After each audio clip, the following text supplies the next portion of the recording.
bienvenue dans l'émission Paroles de femmes. Nous sommes depuis le début de la semaine avec notre invité Emmanuelle. Bonjour Emmanuelle. Bonjour. Et on parlait de renoncement, mais je ne pensais pas que tu allais aller aussi loin quand même. Elle a renoncé à son bébé. Oh non. Où est-il? Tu ne l'as pas repris aujourd'hui pour nous parler du renoncement. Quelle belle illustration, franchement. Arrête, après tout le monde va croire que j'ai renoncé au bébé. Non, il va venir nous rejoindre, je pense, d'ici la fin de la semaine parce qu'on a envie de le revoir quand même. Mais oui, toi aussi. C'est bon, c'était un test pour voir si tu étais vraiment attachée à lui. C'est bon, bravo, félicitations. Tu vois, Aurélie, c'est comme ça qu'on sait si on a l'instinct maternel. Exactement, on renonce pendant 28 minutes et puis on repart après, on le reprend. Est-ce qu'au moins, tu t'étais rendu compte que le bébé n'était plus là? Of course. Bon, quand même. Ah oui, excusez-moi, Aurélie est bilingue aussi. Donc, de baby. Oui. Donc oui, on va parler aujourd'hui de renoncement parce que ça a été une étape importante dans ton cheminement. Et je crois que c'est une étape qui est importante et capitale en fait dans le cheminement de tout chrétien qui veut avancer parce que la parole de Dieu nous dit que celui qui voudra sauver la vie la perdra, mais qu'au contraire, celui qui la perdra la retrouvera. Et le renoncement fait partie de la vie chrétienne, mais souvent on a vraiment une approche et une vision du renoncement comme étant une punition. Mais tu vas nous parler de cette saison de renoncement où tu as découvert que c'était pas une punition en fait, ce renoncement. Non, c'est pas une punition. Non. C'est pas une punition. C'est sûr que c'est peut-être pas un moment qui est facile à passer, ça c'est sûr, mais c'est pas une punition, c'est pour notre bien. Et quand je suis revenue au Seigneur, réellement, le Seigneur a tout doucement fait ce travail dans mon cœur et dans mes temps de prière, dans mes temps spécifiques le matin, tout doucement, j'ai commencé à voir des choses en fait qui n'étaient pas bonnes et qui ne reflétaient pas en fait le cœur de Dieu. Et le Seigneur m'a amené aussi tout doucement à rejeter des choses et à laisser. Par exemple, j'ai plusieurs exemples que j'ai notés. Vas-y. Par exemple, ce sont des choses du quotidien. La télévision. La télévision, c'était quelque chose qui, pour moi, il fallait que j'ai un bruit de fond à la maison. Sinon, j'étais pas habituée au vide, quelque part, au fait de ne pas entendre quelque chose. Et donc, j'avais toujours cette nécessité d'allumer. Mais du coup, forcément, après, on lit sa Bible, puis on regarde la télé en même temps. Puis, c'est comme ça qu'on lit sa Bible de façon distraite. Voilà. Ouais. J'étais pareil. Donc, bon, bah voilà. Donc, je lisais ma Bible de façon distraite, mais du coup, ça prenait aussi beaucoup de mon temps. La télé prenait énormément de mon temps. Le soir, quand je rentrais, peut-être qu'au lieu de passer ne serait-ce que même une demi-heure, une heure avec le Seigneur, je passais mon temps à regarder la télé. Et donc, en fait, ça absorbait tout mon temps. Et donc, le Seigneur m'a demandé de... Pousse un petit peu ses cheveux pour qu'on t'entende bien. Oui. Voilà. Et donc, le Seigneur m'a tout simplement demandé d'arrêter la télé. Donc, en fait, j'ai coupé la télé. J'aurais pu réduire la télé aussi, mais moi, je savais qu'il fallait que je sois un peu violente avec moi-même. Si je dis je réduis, mais bon, voilà, je pense pas qu'il y a quelque chose de mal à regarder la télé, mais c'est comment on utilise ça. Et en fait, donc j'ai coupé la télé, donc elle était toujours dans mon salon, mais je l'allumais plus. Et ça a été comme ça pendant des mois, où j'ai renoncé à la télé. Et ça a été très difficile, parce que j'étais pas habituée à ne rien entendre et à avoir des moments de vide face à soi-même quelque part aussi, surtout que j'étais dans une période où je n'ai plus travaillé, parce qu'ensuite la télé, ça a été le travail. Le Seigneur m'a demandé de quitter mon travail, sans savoir quoi. Je précise, c'est ce que le Seigneur a dit oui, à moi, d'accord? Pas tout. Je dois renoncer à mon travail si le Seigneur ne vous parle pas. C'est juste une démission que vous faites, hein, c'est pas un renoncement. Donc en ce qui concerne, c'était un renoncement, parce qu'on précise, tu aimais beaucoup ton travail en plus. Oui, puis c'était je travaillais moins 60 heures semaine et j'étais vraiment... et je courais énormément aussi après l'argent dans mon travail, donc c'était un petit peu... J'étais dans un contexte aussi un petit peu particulier. Et donc, le Seigneur m'a demandé de renoncer à ce travail, qui était c'était vraiment une sécurité financière. C'était vraiment, je gagnais très bien ma vie. Et je devais quitter alors que je devais devenir en plus manager. Donc, en fait, le Seigneur m'a dit de quitter. J'ai dit OK. Puis, enfin, j'ai pas dit OK comme ça, mais ça a fait son chemin. Mais j'ai accepté. Et ensuite, j'ai appris qu'on voulait me passer manager. Et là, j'ai dit OK, qu'est-ce que je fais? Et puis au final... je sais que c'est le Seigneur qui donne la promotion, mais que c'était pas lui qui me donnait cette promotion-là, mais je sais que le Seigneur allait subvenir à mes besoins, quoi qu'il allait devenir, mais qu'à ce moment-là, il fallait que je quitte. Donc, j'ai quitté mon travail et le Seigneur m'a ouvert les portes de manière... c'est là aussi que j'ai vu que c'était bien lui qui m'a amenée là. Parce qu'on a pu se quitter en bonne entente, etc. Donc, financièrement aussi, je n'étais pas sans rien. Donc, j'ai quitté mon travail et ensuite, ça a été vraiment une année où j'étais seule à la maison, face à moi-même. Sans télé. Sans télé. Non, mais, ouais, mais sans télé. Faut meubler ses journées après parce que. Non, mais c'est pas. Surtout que tu étais hyper active. Et puis, dans l'immobilier, on est là, on part du matin au soir. Donc, j'étais toujours en voiture, toute seule. J'avais mes affaires et tout. Puis, du jour au lendemain, je me sentais, mais inutile. Donc, j'ai passé, en fait, des temps difficiles au début. Je préfère être honnête. Très difficiles où j'ai beaucoup pleuré. Parce qu'en fait, je me disais, mais qu'est-ce que je fais là? Pourquoi j'ai quitté? Parce que je ne savais même pas pourquoi j'avais quitté quelque part. Il n'y avait rien qui m'attendait derrière. Et ça a été vraiment des temps très, très, très difficiles. Mais dans ces temps où j'étais vraiment comme dans le plus bas possible que j'aurais pu penser, imaginer, vraiment où j'étais vraiment abattue, c'est là que le Seigneur, en fait, est venu. Et c'est là que je l'ai entendu. Et c'est là qu'il a vraiment parlé à mon cœur. Mais c'est sûr que quand on est dans le confort et distrait par plein de choses, on peut prier, oui, le Seigneur nous parle, etc. Mais j'étais peut-être trop distraite et moi, il m'a fallu vraiment que je sois peut-être violente avec moi-même et le Seigneur il a dû me retirer en fait aussi d'un contexte, d'un environnement de travail, des habitudes du quotidien. Donc c'est passé par la télé, c'est passé par le travail, c'est passé aussi par l'alimentation où... En fait, ça a été un cheminement. J'ai pas tout fait d'un coup, j'ai pas tout arrêté d'un coup, mais petit à petit, après, j'ai vu que je voulais commencer à prendre des temps de jeûne, mais le Seigneur m'a vraiment montré en fait une attitude dans mon jeûne, c'est-à-dire à supprimer tout ce que je ne pouvais pas me passer quelque part. C'était le café, c'était l'aliment, voilà la vie. Sympa certains jours quand t'allais chez elle, t'as le café. Si, il y a du café pour le. Mais j'étais tendue des fois, mais non, Non, mais c'est bien de le dire, parce que quelquefois on voit le temps de renoncement, c'est super spirituel, Jésus dans le désert et tout, et je dois vraiment apprécier ce moment, passer mes journées à prier, à louer, alors que en fait, dans un premier temps, t'as vraiment combattu. Pas souffrant. Ouais, c'est ça. On pense des fois qu'on va voler, puis tout va bien se passer, des petits papillons, tout est beau, tout est rose. Mais non, le début c'est difficile, mais après ça va mieux. Mais le début il est difficile. Donc j'étais vraiment légumes, donc voilà. Alors j'ai perdu du poids, ça c'était bien, c'est le point positif. Mais non, j'ai vraiment. C'était difficile aussi la nourriture, franchement, c'était très difficile. Ouais, parce que vu que t'es à la maison, t'es à la maison, t'aurais pu avoir envie de manger, quoi. Ouais, puis, mais bon, ça a été difficile. Et à ce moment-là aussi, je faisais un coaching avec Leslie Pasquino. Et donc, je faisais vraiment une cure d'âme à ce moment-là aussi. Et vraiment, le Seigneur, en fait, est venu dans ces moments où j'ai tout mis de côté, dans ces moments de solitude aussi, parce que le Seigneur m'a aussi demandé de renoncer à des personnes. Et des personnes même dans l'église. Et ça n'a pas toujours été évident parce que j'étais... c'était pas forcément peut-être des bonnes influences pour moi, beaucoup de critiques, etc. Donc il a fallu que je me détache aussi. Donc en fait, au final, je me suis retrouvée toute seule, vraiment toute seule. Et ça, c'est la solitude, c'était difficile. Et donc je regardais Parole de femme, mais je regardais vraiment MCI et ça a été vraiment ma seule. On est devenus tes amis à ce moment-là. Ouais. Je buvais le café après, un peu, le café avec vous, mais vous ne me voyez pas. Mais...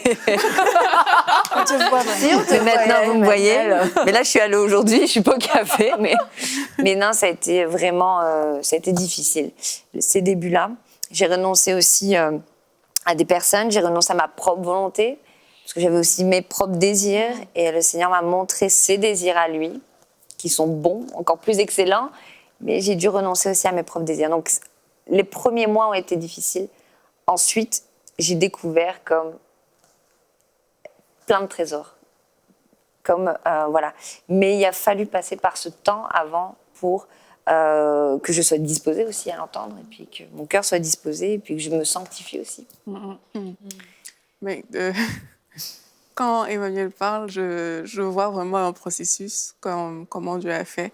Et en fait, ce que je veux dire, c'est que plus vite on lâche prise, plus vite la phase désagréable elle passe. Exactement. Ça, c'est ce que les gens doivent comprendre, c'est que c'est désagréable au début, mais plus vite tu t'abandonnes, plus vite tu l'acceptes, plus vite tu le vis bien. Ouais. Plus vite tu te laisses remplir par Dieu, en fait. Parce que ce qu'on fait souvent, c'est qu'on n'aime pas quand c'est désagréable. Du coup, on résiste. On résiste, on se dit, bon, OK. Et puis, on n'est plus constant, en fait. On commence et puis on lâche. Mais plus vite on lâche prise dans ça, mais mieux on est rempli. Et puis après, on passe à l'autre étape, tout simplement. Ouais, c'est ça, c'est justement, je résistais parce que j'avais toujours plus cette tendance à vouloir contrôler les choses. Et là, le Seigneur me demandait au contraire de ne plus rien contrôler. Donc, c'était comme, wow, c'est le saut dans le vide un petit peu quelque part, de tout relâcher. Et le fait de résister, en fait, c'est sûr que cette période peut durer, des fois, elle peut durer ça dépend un mois, de chaque je sais personne. pas. Ouais. Mais des fois, ça peut prendre du temps, et beaucoup de temps, tant qu'on résiste. Et je sais que moi, au début, j'ai résisté quand même pas mal, jusqu'à ce qu'à un moment donné, je lâche prise. Mais je pense qu'il faut aussi pouvoir accepter que le Seigneur nous éduque. Et ça, c'est pas toujours évident. Je suis dans Proverbes, j'avais noté un verset dans Proverbes 3, 11, qui dit « Accepte, mon fils, que le Seigneur soit ton éducateur et ne dédaigne pas ses reproches. » Ou il dit « dédaigne », mais il dit aussi « ne perds pas courage, ne repousse pas, ne sois pas dégoûté, en fait. Et en fait, c'est exactement ça. Des fois, je repoussais un petit peu, mais il dit « accepte, en fait, que je t'éduque. » Et puis, il dit « car le Seigneur réprimande celui qu'il aime, tout comme un père réprimande le fils qu'il chérit. » Donc, en fait, c'était une preuve d'amour, mais il a fallu un temps pour comprendre aussi ça dans ma vie. Et après, lorsque je l'ai compris, j'ai accepté. Là, j'ai découvert tout le positif derrière le renoncement, mais aussi toutes les richesses aussi de la relation avec le Seigneur. Et ce qu'il avait prévu pour moi, mon identité en Christ, etc. Ce que je me dis aussi, c'est que ça devait paraître fou pour tes collègues et pour ton entourage à ce moment-là, de quitter une bonne position, un bon ça poste. aussi. Tu as dû avoir de l'opposition, en fait, dans ta décision. Toute ma famille, mon entourage. Pourquoi tu quittes? Tu quittes un poste déjà où tu es très bien payé, puis tu quittes, tu n'as rien derrière, puis pourquoi, qu'est-ce que tu vas faire à la maison, au final, quelque part? Et puis, le Seigneur me demande, mais est-ce que tu es sûr que c'est le Seigneur? Est-ce que c'est pas toi qui t'inflige ça? Est-ce que c'est pas... Et dans ces moments-là, j'étais juste guidée par la paix. J'étais convaincue dans mon cœur. On avait beau me dire tout ce qu'on voulait, dans mon cœur, je savais que si je ne faisais pas ça, j'étais pas dans sa volonté. Pourtant, j'avais pas reçu quelque chose. Voilà, j'ai pas un ange qui est descendu, mais je savais que si je ne le faisais pas, alors je n'obéissais pas. Et donc, en fait, mais pour mon entourage, ça paraissait fou. Puis, ils ont vu du changement aussi en moi, mon entourage. L'obéissance vaut mieux que le sacrifice, dit la Bible. C'est ça. Pour toi, je crois que... Moi, c'était peut-être les deux moteurs. Mais toi aussi, tu as renoncé à un poste, tu as renoncé au meilleur poste que tu aies eu juste avant de partir. C'est vrai, j'avais aussi une très bonne situation qui allait en plus s'améliorer. Je me souviens qu'en partant, ma N+2 m'a dit... elle ne comprenait pas, personne ne comprenait, c'était en plus assez soudain. Et puis elle m'a dit, parce que comme toi, je parlais pas trop, je parlais un peu aux collègues proches, mais je parlais pas trop sinon. Et elle m'a dit, mais c'était tout tracé. Enfin, c'est sûr que j'allais monter facilement. J'avais déjà fait un beau parcours, j'avais réussi à passer cadre dans une grosse entreprise où c'était quand même pas facile. Rapidement, ouais, c'est ça. Et voilà, après moi j'étais peut-être plus dans le sacrifice à ce moment-là. Quand j'ai suivi Gwen, mon mari, pour venir ici. Mais ça s'est transformé petit à petit et Dieu a vraiment travaillé mon cœur comme un orfèvre en prenant le temps, sans brusquer. Mais donc ce qui était du sacrifice est devenu de l'obéissance et voilà, j'ai compris que tout s'inscrivait dans un plan qui était parfait pour moi. Et que même s'il y avait des choses qui ont été difficiles, de renoncer à des choses comme tu l'as énoncé, ce que Dieu a prévu, c'est mieux pour moi. Et c'est vraiment c'est vraiment important de le saisir, que même si on a tout tracé, ça fonctionne bien dans le naturel, c'est parfait, on a les augmentations, les promotions qui sont là, qui sont accessibles. Si Dieu nous demande de partir, c'est qu'il a encore mieux. Encore mieux. Et donc là, c'est ce qu'on vit. Et parfois, on peut oublier aussi que Dieu fournit, Dieu donne la vision, mais il donne aussi la provision. C'est-à-dire, parfois, on peut avoir tendance peut-être à se dire, on subit quelques temps où c'est difficile, c'est normal comme pour toi, mais parfois aussi on oublie de venir puiser vraiment dans ce qu'il a, dans la richesse qu'il a. On oublie que s'il a prévu de nous emmener vers un objectif, il a aussi prévu tout ce qu'il faut le long du chemin pour qu'on y arrive, que ce soit en argent ou peu importe, en tout ce dont on a eu besoin sur le chemin. C'est vrai qu'on a toujours vu que Dieu était à l'œuvre et on le voit encore, on le voit aujourd'hui et on s'attend à le voir encore. Amen. Mais c'est sûr qu'on voit l'histoire d'Abraham. Va et puis quitte ton pays, va vers le pays, je te montrerai. Il n'y a pas énormément d'indications. C'est ton histoire, tu vois. C'est voilà, t'es là, t'es bien, mais tu vas partir et puis tu vas aller dans un autre endroit. Mais il y a comme ce petit laps de temps. C'est super, Seigneur, gloire à Dieu. J'espère que ça va bien se passer. Mais on peut pas. On aspire, on soupire après des choses quelquefois avec le Seigneur, mais on veut les vivre en ne changeant rien à notre vie. Et en fait, on n'est pas forcément dans notre terre promise au moment où on rencontre le Seigneur, etc. Et c'est important on en parlera un peu plus aussi par rapport aux saisons dans une émission suivante. Mais le renoncement, on a l'impression que c'est juste des privations. Mais c'est des avancements, c'est des promotions à chaque fois. On renonce à chaque fois quand tu parlais de promotion, même si tu es promu, tu deviens cadre, tu deviens responsable, tu renonces à ton ancienne place, tu renonces à d'autres choses et tu as l'impression, et quand c'est dans le spirituel, on a tout le temps l'impression que c'est comme une perte.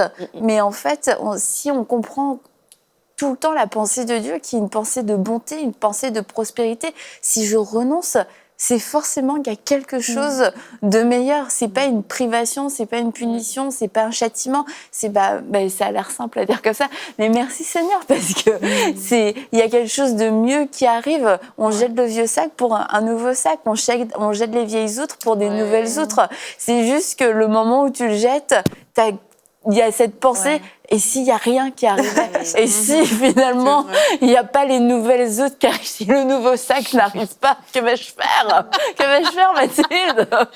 Qu'est-ce que je trouve merveilleux, c'est que dans toute étape de renoncement, quand on est un enfant de Dieu, c'est ça, il y a l'Esprit de Dieu qui est appelé le Consolateur. Et dans les moments où moi j'ai trouvé le plus difficile, moi, je voulais toujours rester au Québec, j'en ai déjà parlé. Mais j'ai dû déménager à l'autre bout du pays. Puis pour moi, c'était d'être déracinée de tout ce que je connaissais. J'ai dû renoncer à une vie que je m'étais forgée dans ma tête. Mais le Consolateur a été là aussi, parce que ça n'a pas toujours été facile. En même temps, l'obéissance, des fois, peut procurer beaucoup de joie. L'obéissance, je trouve pas ça toujours souffrant, tu vois, parce que en fait, quand c'est l'appel de Dieu, quand c'est la volonté de Dieu, il y a une joie qui vient avec. Donc, pour moi, j'ai expérimenté de la joie à obéir Dieu, mais à travers le processus, après, quand tu es dans l'aventure, là, tu réalises, ça, j'avais pas nécessairement pensé à ça. Puis ça non plus, j'avais pas nécessairement pensé à ça. Et là, on se retrouve, et oui, souvent, la période de renoncement, c'est une période de solitude. Tu n'avais pas pensé que dans l'Ouest, il n'y avait pas de poutine, de sauce à poutine? Bon, c'était pas une grande partie de ma vie. Je comprends pas. Je pense que la poutine, sérieusement, c'est plus important pour toi que pour moi. En sachant qu'on parle de nourriture. Non, mais c'est vrai qu'au niveau nourriture repère, ça a l'air drôle à dire, mais oui, c'était complètement différent. Je me suis retrouvée au pays des cowboys, mais c'est vrai aussi, je me suis retrouvée toute seule avec Dieu durant mes journées, Dieu et ma fille. Et puis c'est là aussi j'ai trouvé des trésors dans la présence de Dieu aussi. Et surtout, c'est qu'on était juste nous trois. Juste nous. Donc, on s'apprécie. plus, peut-être. On vit T'étais des vraiment moments... seule. Non, mais c'est vrai, on apprend à être tissé Soudé. encore plus serré. Comme on dit ici, on est tissé serré. Et tu vois, il y a des trésors toujours qui ressortent du moment de renoncement et de l'obéissance. Donc, c'est pas... oui, c'est douloureux, mais vraiment, il y a le consolateur Ouais, aussi c'est qui ça. vient avec l'expérience du renoncement. Et parce que Dieu, il fait pas juste des choses pour nous faire souffrir. Dieu a toujours prévu la grâce dans ces moments-là. Dieu prévoit toujours une grâce. Quand il nous demande quelque chose, il y a toujours une provision. Donc, Dieu, c'est pas un Dieu d'accablement et de souffrance, mais c'est certain que pour voir le meilleur de lui dans notre vie, ben, c'est quand on abandonne vraiment les choses qu'il veut qu'on délaisse et qu'on prenne plutôt ce que lui veut nous donner, sa parole, ses projets, ses désirs. Puis après, c'est là qu'on découvre. Au début, on n'a pas nécessairement la vision complète. On voit pas tout le tableau. Et c'est ça qui est difficile, c'est de pas voir tout le tableau. Mais sans la foi, c'est impossible de plaire à Dieu. Donc, d'agir, d'avancer sans voir le tableau complet, ça plaît à Dieu. C'est ça qui fait plaisir au cœur de Dieu. Après, il y a la récompense parce que là, on voit, ah, c'est ça que tu voulais faire, Seigneur. Et vraiment, je pense qu'il y a... il y a des feux d'artifice après, à la fin de la période de renoncement. Ouais, Feu d'artifice, c'est quand tu nous as rencontrés. Ah, c'est Voilà. ça. Ouais. Et que tu t'es retrouvé sur le plateau même. C'était ça, ce De merveilleux parole de jardin femme. que vous voyez, donc, avec tous ces trésors. C'était vous, en fait. C'était ça. Écoute, si tu le dis. Nous le prenons avec joie et action de Un truc, Annabelle, quand je pense au verset quand Mathilde parle, on dit si le grain de blé ne tombe en terre et ne meurt. En fait, Le verset préféré de Jérémie, oui. il faut que le grain de blé, justement, meure pour porter du fruit. Et parfois, comme ça, mais Dieu a mis en nous tellement de choses, en fait. Et Dieu veut qu'on porte du fruit. Ça, c'est ce qu'il faut que les chrétiens réussissent à comprendre. C'est que Dieu veut notre bien, déjà plus que nous-mêmes. Et Dieu veut qu'on porte du fruit, en fait. Mais pour aller là, mais il va falloir mourir à soi-même. Il va falloir lâcher certaines choses sur lesquelles parfois on s'agrippe. Pour certains, c'est un travail, pour d'autres, c'est certaines relations, etc., la télévision, comme on a parlé un peu. Mais quand on décide de dire, OK, Seigneur, je choisis de porter du fruit, en fait, il ne faut pas qu'on le voit comme quelque chose de négatif, dans le sens qu'on voit ce qu'on perd, mais il faut vraiment qu'on arrive à ouvrir les yeux sur le fruit qu'on va porter, en fait.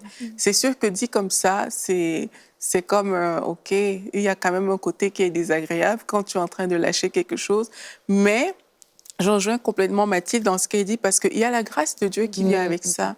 Et la grâce de Dieu, en fait, permet de ne même pas appréhender le renoncement comme une épreuve terrible. C'est juste... un moment, tu vas te retrouver en train de dire « Ah, mais tiens, j'ai traversé toutes ces étapes-là. » Ça ne veut pas non plus dire que ce sera tellement évident, mais parfois, c'est juste l'instant de la compréhension. Et là, ici, on parle, mais c'est aussi pour encourager les gens à comprendre que passer cette étape de compréhension où on est un peu réticent, dès qu'on sait que derrière, il y a un bon fruit à porter, mais c'est plus facile en fait de vivre ces choses-là et vraiment de le vivre avec la joie, avec le sourire, de savoir que je suis en train de renoncer à des choses que j'aime, mais j'en suis fière. Je ne suis pas accablée par rapport à ça, mais je suis fière de vivre cette vie de renoncement. Et c'est d'être conscient qu'on est dans cette saison de renoncement, parce qu'à la fois c'est plus difficile, parce qu'on ne sait pas ce qu'on est en train de vivre en fait, vrai. et on peut se sentir volé, et on se dit je comprends pas, je croyais que c'était toi même Seigneur qui m'avait donné ces choses, et c'est des bonnes choses, et c'est une bonne chose dans la vie de la personne à côté. Il semblerait que dans ma vie à moi ce soit un problème, et c'est d'être conscient, ok, en fait Dieu est en train de d'émonder, en train de faire un travail de renoncement, et si je suis volontaire, si je suis participant, eh ben, ça va aller plus vite et ça va aller mieux. Et c'est à moi peut-être d'ajuster mon cœur et mon attitude par rapport à ça. Et on a parlé de la télévision, on a parlé aussi un petit peu des relations, travail, finances, sécurité financière en tout cas. Mais tu as juste, rapidement, avant qu'on termine l'émission, tu as parlé aussi du jugement et de la médisance. Et c'est aussi des choses auxquelles Dieu nous demande de renoncer. Il nous demande de renoncer aux mauvaises œuvres, à tout ce qui était de l'ancienne nature. Et ça, c'est pas des choses matérielles, mais c'est quelque chose aussi sur lequel, à propos duquel... bref. Vas-y. Oui, mais justement, c'est vrai, parce que j'étais entourée de... Je ne m'en rendais pas compte, mais j'étais vraiment entourée de personnes un peu médisantes et un peu critiques. Et en fait, à force de côtoyer ces personnes, peut-être que je ne l'étais pas au départ, mais je le devenais. Et après, ça devenait comme naturel. Et en fait, après, des fois, à la maison, je me retrouvais à être un peu comme ça. Et en fait, le Seigneur m'a vraiment appris aussi à, des fois, ravaler un petit peu ma langue aussi, mais aussi à réfléchir avant de parler, à agir aussi avec sagesse et à ne plus être dans cette médisance. C'est pour ça aussi il a développé l'amour, parce que c'est quand on aime aussi qu'on arrive aussi à... parce que sans l'amour, on n'y arrivera pas non plus, ça va être en vain. Et aussi, je voulais dire que dans cette période aussi, le Seigneur a vraiment voulu développer aussi la dépendance à lui. Et le fait de ne plus avoir rien d'autre que lui à m'accrocher. J'allais chercher la consolation avant, peut-être dans la nourriture, etc. La consolation, c'était lui. Et c'était lui qui devenait ma seule source, en fait, de vie.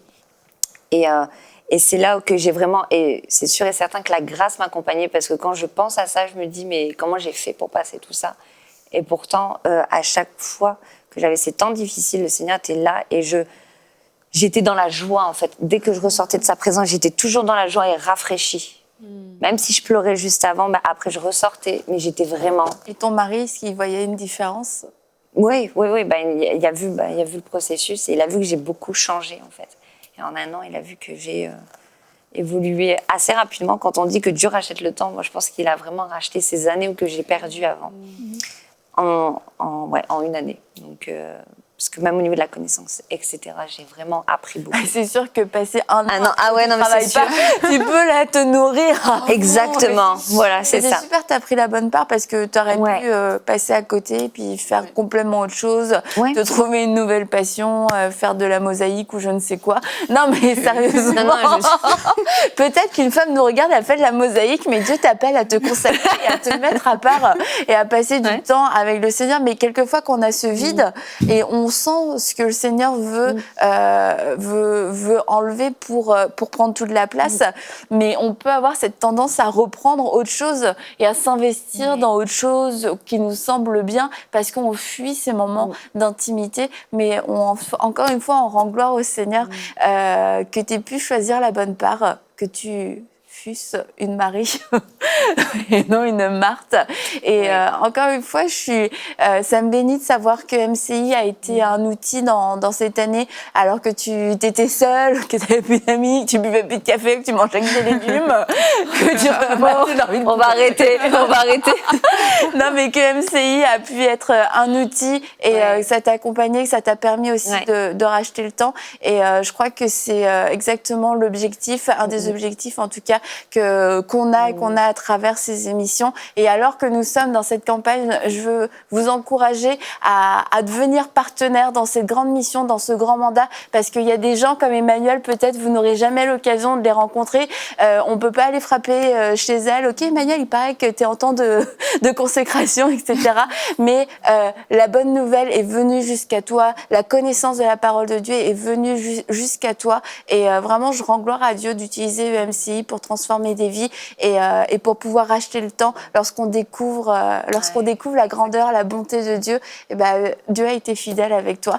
Et on se dit à bientôt pour une prochaine émission de Paroles de Femmes. Emmanuel sera encore là avec nous et nous verrons les bons fruits de la consécration. Peut-être vous êtes déjà posé la question de savoir, mais comment puis-je transformer des vies autour de moi?